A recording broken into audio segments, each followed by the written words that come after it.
21 куршум, 8 цели проектили и 2 оштетени. Толку муниција испукале убиците кај Смилковското езеро за да ги убијат 4 момчиња и рибарот.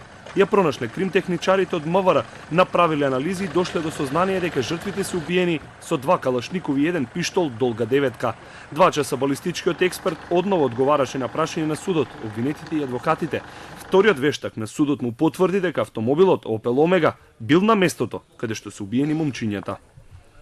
Земјата од блатобраните на автомобилот се совпаѓа со примерок земен од местото на убиството, односно до едно од телата и тоа по боја, гранулација или елементарен состав. Овие вештаци правеле лабораториски анализи и тоа е во ред, вели одбраната, но прашуваа кој им ги обезбедил материјалите кога тие воопшто не биле на увид. Денеска произлезе дека се во рамките на законот работено, така да дури чаурите се предадени така на чесен збор, што би рекол, без никаков факт.